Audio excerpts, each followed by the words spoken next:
Good evening, everyone. Hello, good evening, everyone. Good evening. My name is Gabrielle Seville, and I am delighted to be here this evening with you.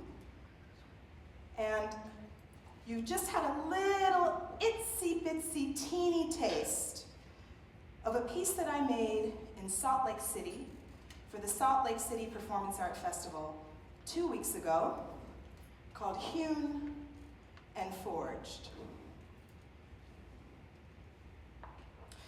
For 3 hours straight on Friday, September 30th, and then for another 3 hours straight on Saturday, October 1st, there was alchemical activation of discarded books with pennies, my body, and strangers. This was just a little opening taste, and we'll come back to it. We'll do a little bit more. But seeing as you all are an esteemed Naropa crowd, I thought that you might want to know a little bit more of the backstory of this piece, and think a little bit about some of the questions that it raised for me, and actually some of the solutions that it offered. How many of you here love books? Shout if you love books. See, your friends need to hear that. They need to hear that. Oh my goodness. How many of you hope to have books? Not just own other people's books, but actually have your own books with your name on the spine and everything. Make noise if you want to have books. Represent if you already have books.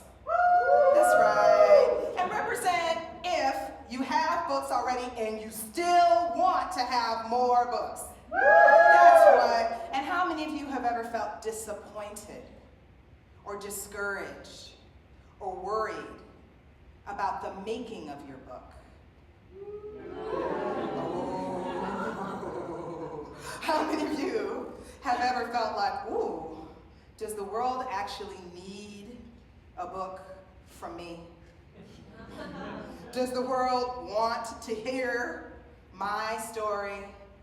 Does the world want my book? Does the world care about my book? Am I going to be able to make the book that I want? Do I even know what that book is? Am I afraid that maybe I don't know? Am I afraid that I do know, but I'm not sure that I can get there, that I can reach that place? Make noise if you've had even a little bit of that feeling. Although, is that the noise you want to make? If you've had that feeling, what does that sound? Yeah, okay. So, with that in mind, I myself have had a little bit of that feeling. And so, this shaggy dog tale that you are about to experience is an offering to all of you and to myself in the face of those feelings. Let me tell you a story from my childhood.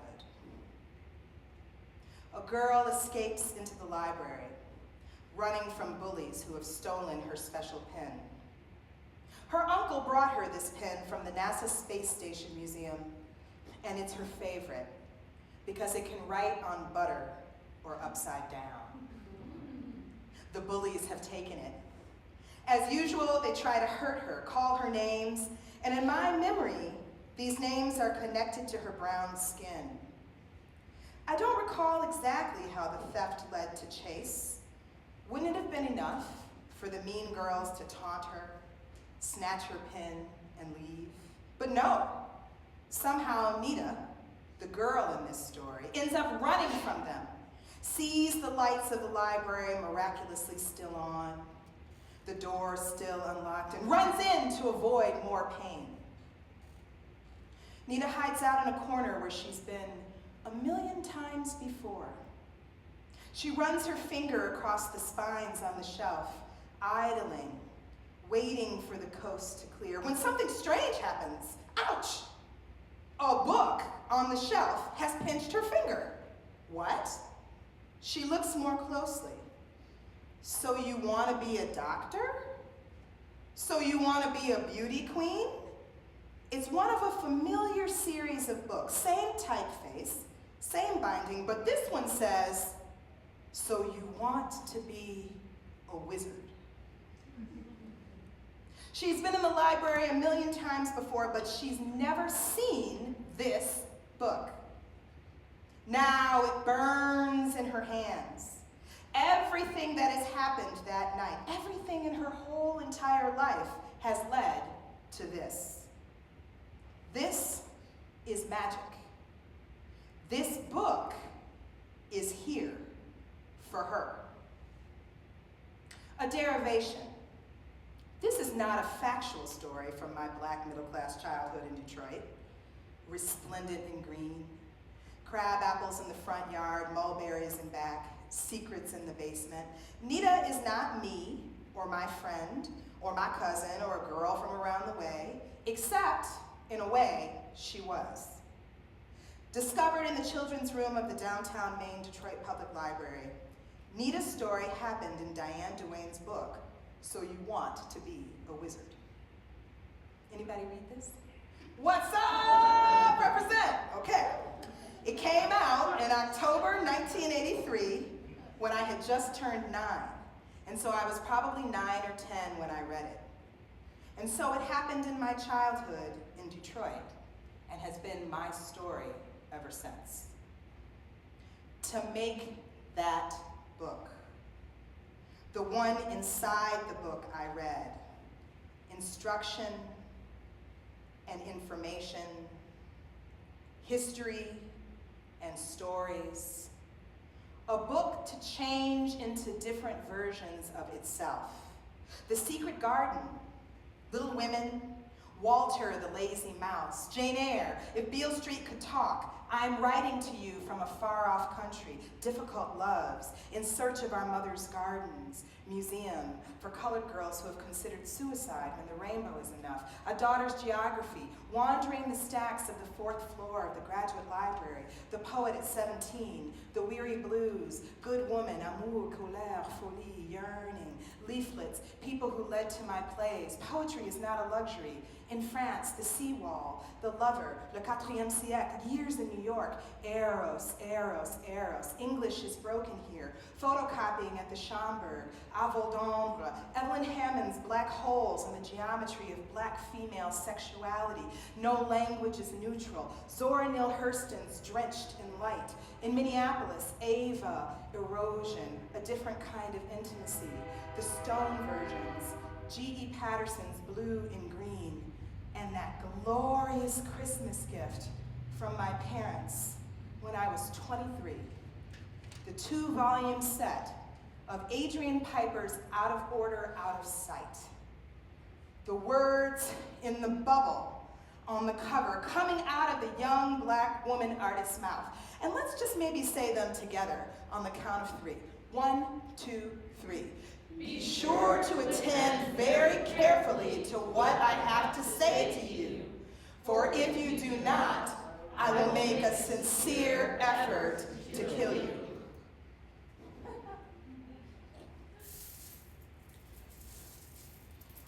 It was all blood and breaking.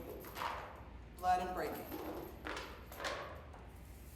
The thing dropped out of its box, squalling. Blood and words and dictionaries. And it was all blood, and it was all breaking.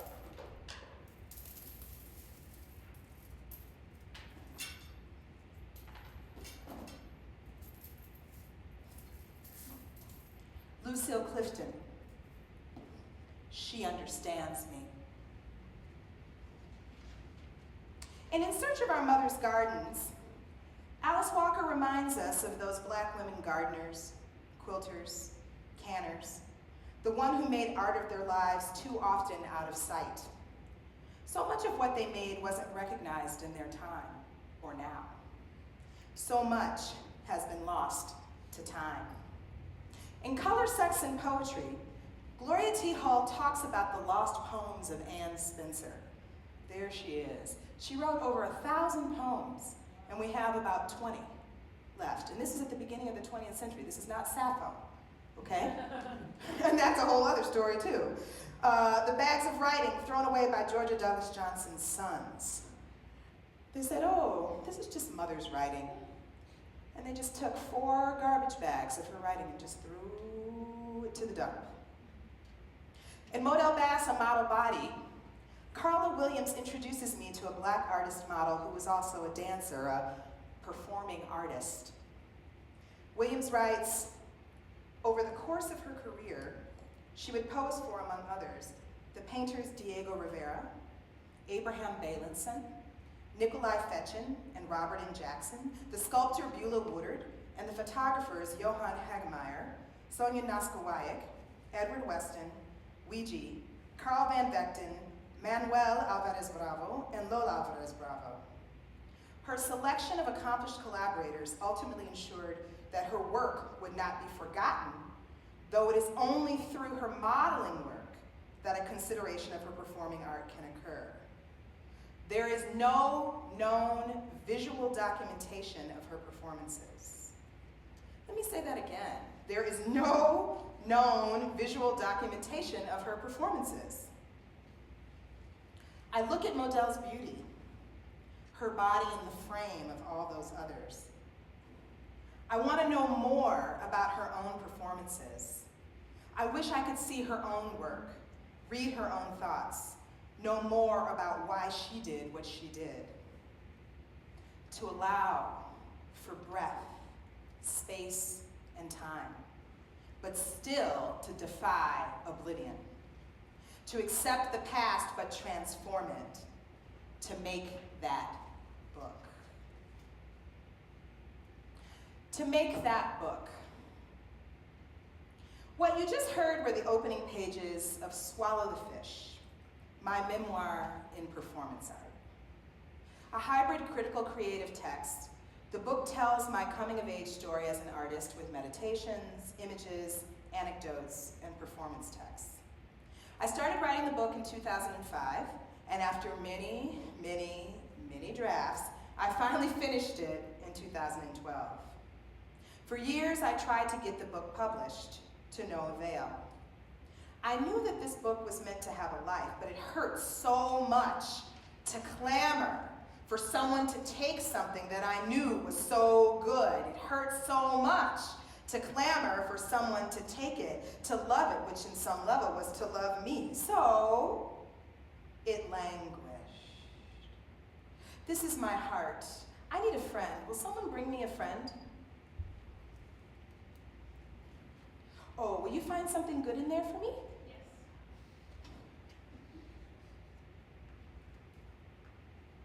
Come closer.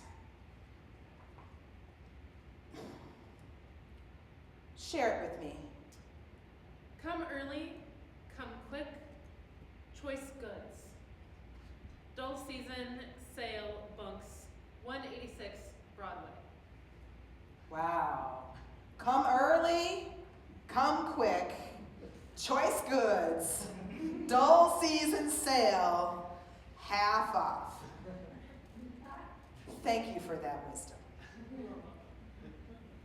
Can someone bring me another friend?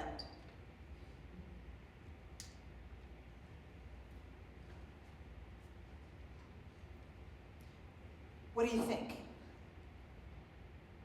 I think they're ghosts for all of us. Ghosts. Yeah. Okay, let's hear. Okay. Let's see what we got. Let's hear what a ghost sounds like. Wait, what does a ghost sound like? Oh, close your eyes, people. Think about the ghosts in your life. If those ghosts used words, what would they whisper? On the count of 3, let's hear it. Don't warn me.